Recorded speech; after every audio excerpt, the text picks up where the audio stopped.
Hello guys, welcome back to SRJ study. स्वागत है आप सभी का आपके अपने यूट्यूब चैनल एसआरजे स्टडी में। तो दोस्तों, आज के इस वीडियो में हम पढ़ने जा रहे हैं बिहार बोर्ड कक्षा 7 का सोशल साइंस यानी कि हिस्ट्री, इतिहास अतीत से वर्तमान, भाग 2, चैप्टर नंबर 6 है शहर, व्यापारी एवं कारीगर। वीडियो शुरू करने से पहले यदि आप चैनल पर नए हैं तो चैनल को सब्सक्राइब कर लीजिएगा। वीडियो पसंद आए इसको लाइक करिएगा और ज़्यादा से ज़्यादा शेयर करिएगा। आइए शुरुआत करते हैं अभ्यास प्रश्न का। पहला प्रश्न है प्रश्न नंबर 1। पूछा जा रहा कि शासक, व्यापारी एवं धनाढ्य लोग मंदिर क्यों बनवाते थे।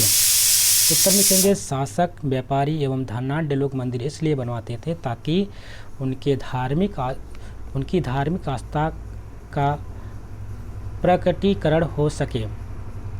नाम कमाने के साथ पुण्य कमाने की इच्छा भी रहती होगी। सपने को शक्तिशाली और धनी होने की धाक जमाना भी कारण रहा होगा, इसलिए वो लोग मंदिर बनवाते थे।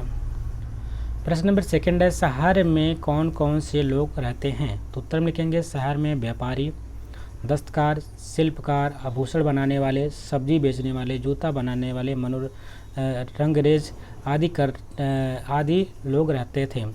व्यापारियों में अनाज बेचने वाले और कपड़ा बेचने वाले दोनों रहते थे। बड़े शहरों में थोक खरीद बिक्री भी होता था। प्रश्न नंबर नेक्स्ट है कि व्यापारिक वस्तुओं के यातायात के क्या साधन थे। तो ध्यान से सुनेंगे।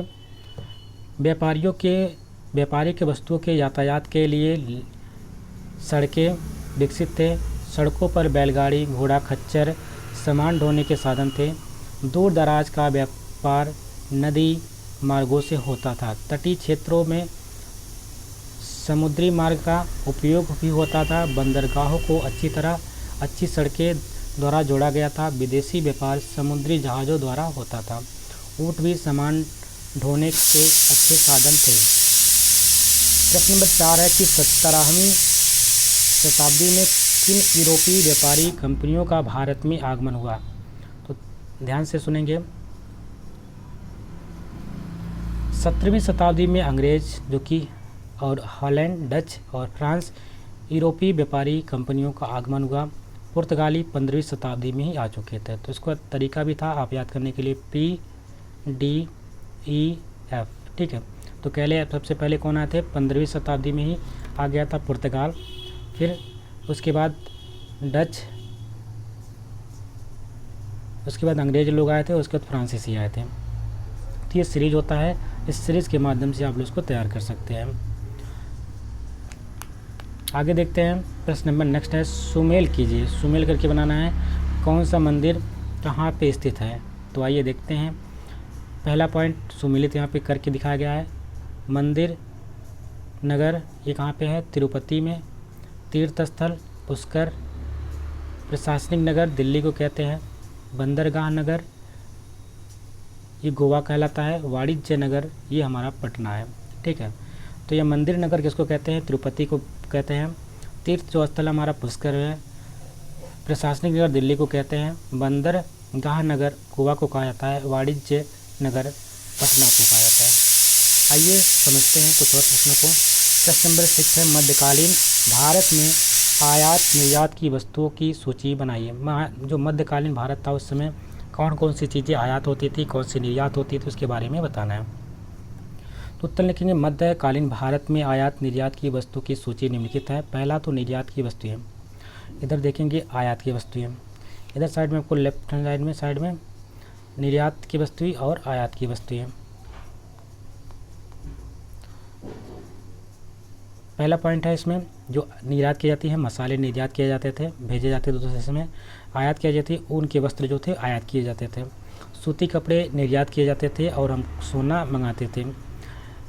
नील जो है आयात हम लोग निर्यात करते थे, भेजते थे और चांदी मंगाते थे। जड़ी बूटी ये हम लोग निर्यात करते थे, जबकि हाथी के जो दांत थे वो हम लोग मंगाते थे यानी कि आयात करते थे। खाद्य सामग्री में बात करते हैं तो जो खाद्य सामग्री थी उसको हम निर्यात करते थे और खजूर हम मंगाते थे। सूती धागा हम निर्यात करते थे और सूखे मेवे रेशम चीन से मंगाते थे। प्रश्न नंबर 7 है कि भारत में यूरोपीय व्यापारी कंपनियों के आगमन के कारणों को रेखांकित कीजिए। तो उत्तर में लिखेंगे यूरोपीय व्यापारियों को भारतीय मसालों और बारीक मलमल की भनक लग गई थी। पहले तो भारतीय व्यापारी ये वस्तुएं लेकर यूरोप जाते थे और वहाँ से सोना चांदी ला कर के समुद्र जहाज़ से भारत लाते थे। बाद में फारस के व्यापारी मध्यस्थ बन गए और वे भारत से माल लेकर यूरोप जाने लगे। यूरोपीय व्यापारी यह काम स्वयं करना चाहते थे, उन्हें किसी की मध्यस्थता स्वीकार नहीं था। सबसे पहले पुर्तगाल का एक नाविक जो कि 1498 में वहाँ की सरकार की मदद से भारत पहुँचने का निश्चय किया। उसने उत्तर मासा अंतरीप का मार्ग पकड़ा और भारतीय तट पर पहुँचने में सफलता पाई। यहाँ से उसने स्वयं व्यापार करना आरंभ किया। इसके बाद इंग्लैंड, हॉलैंड और फ्रांस का ध्यान इस ओर गया। ये 17वीं शताब्दी में भारत पहुंच गए और अपना व्यापार करना आरंभ किए। अंग्रेज ने कपड़े खरीदने पर अधिक ध्यान दिया। इसके लिए ये दलालों के मार्फत करधा चालकों को अग्रिम रकम भी देने लगे। आगे चलकर विभिन्न स्थानों में ये विदेशियों ने अपनी अपनी कोठियाँ बनाई। यूरोपीय कंपनी भारतीय दलाल यानी कि दादनी कहलाते थे। प्रश्न नंबर 8 है कि आपके विचार में मंदिर के आसपास नगर क्यों विकसित हुए? ध्यान में रखेंगे, हम सभी जानते हैं कि भारत एक धर्म प्रधान देश रहा है। देवी देवताओं के प्रति यहाँ के लोगों के मन में अपार श्रद्धा रहती है। अतः जहाँ जहाँ मंदिर बने वहाँ दार्शनिकों की भीड़ जुटने लगी। अधिक लोगों के आवागमन के कारण उनके उपयोग की वस्तुओं की दुकानें खोलने लगे। बाद में स्थानीय लोग भी इन उत्पादों को खरीदने लगे। इसी तरह से क्रमशः मंदिर के आसपास नगर विकसित हो गए। प्रश्न नंबर 9 है, लोगों के जीवन में मेले एवं हाटों की भूमिका का वर्णन कीजिए। उत्तर लिखेंगे, लोगों के जीवन में मेले एवं हाटों की भूमिका बड़े महत्व की थी। हाटों में वे नित्य उपयोग की वस्तुएं खरीदते थे।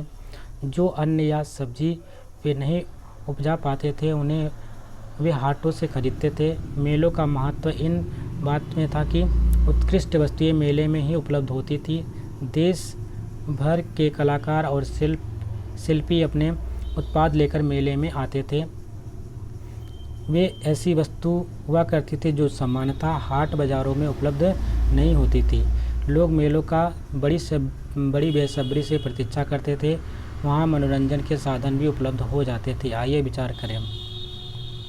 प्रश्न नंबर नेक्स्ट है, इन अध्याय में वर्णित शहरों की तुलना अपने ज़िले में स्थित शहरों से करें। क्या दोनों में कोई समानता या असमानता है? तो उत्तर लिखेंगे, इस अध्याय में वर्णित शहर चार दीवारियों से घिरे रहते थे, लेकिन हमारे ज़िले का शहर चारों ओर से खुला है।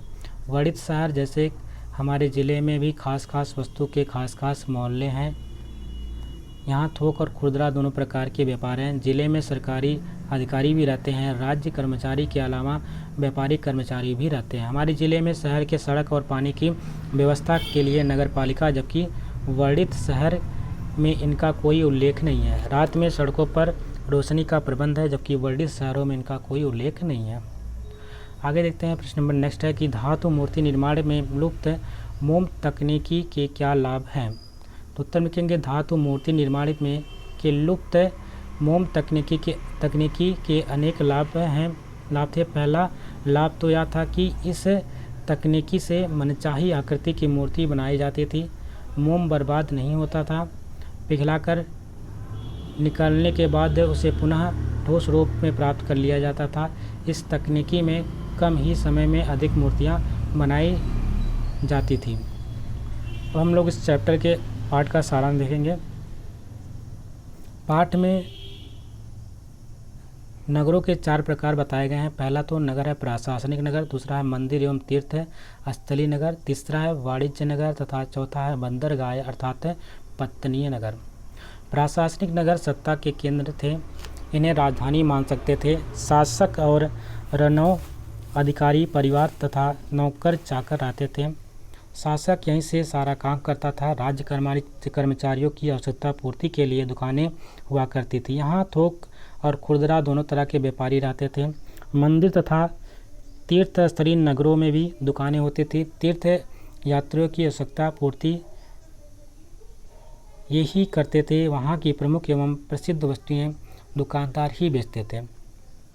जैसा कि नाम से यह स्पष्ट है कि वाणिज्य नगर वाणिज्य व्यापार का केंद्र था। खास वस्तुओं के लिए खास केंद्र थे। बंदरगाह या पत्तनी नगर विदेशी व्यापार के केंद्र थे। गाँवों में तैयार या उपजाई वस्तुएं व्यापारिक नगरों में एकत्र होती थी और वहां से पत्तन तक पहुंचाई जाती थी। वहां से जहाज़ों द्वारा विदेश में भेजी जाती थी। बाद में विदेशी व्यापारियों के आने के कारण प्रशासनिक और सैनिक केंद्र का रूप लेने लगे। नगरों के मुख्य आकर्षक मंडियां थी। शहरों के बाज़ारों में देश विदेश के व्यापारी आया जाया करते थे। देश का आंतरिक व्यापार विकास पर था। बैलों और घोड़ों पर लादकर बंजारे यहाँ से वहाँ माल पहुँचाते रहते थे। आंतरिक व्यापार में बाज़ारों का प्रमुख स्थान था। ये सेना के लिए भी ज़रूरी सामान मुहैया कराते थे। बड़े व्यापार कुछ खास समुदाय के ही करते थे, जैसे कि उत्तर भारत में मुल्तानी, गुजरातानी,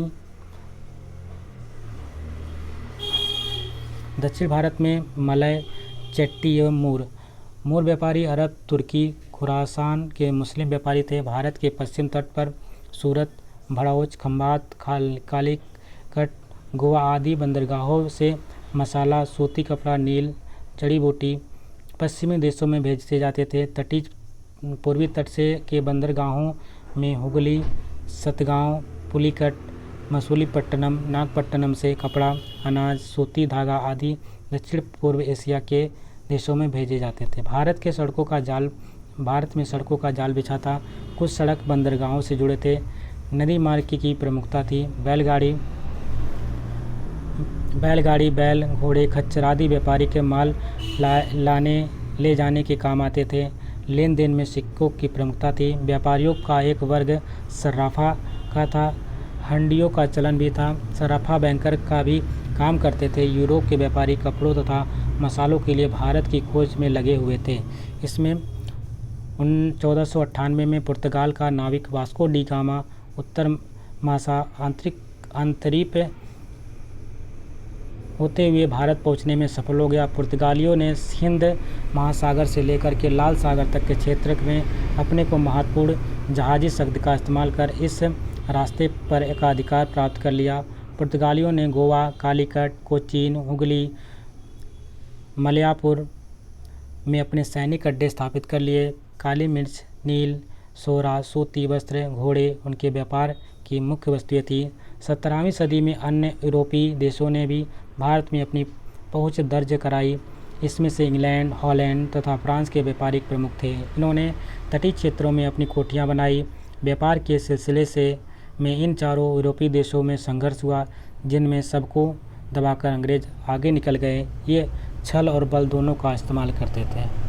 तो इस प्रकार से चैप्टर कंप्लीट होता। आशा करते हैं आपको वीडियो पसंद आई होगी। यदि वीडियो अच्छी लगी है तो इसको लाइक करिएगा, शेयर करिएगा और चैनल पे नए हैं तो चैनल को सब्सक्राइब भी कर लीजिएगा। मिलते हैं एक नए वीडियो में, तब तक के लिए नमस्कार, जय हिंद।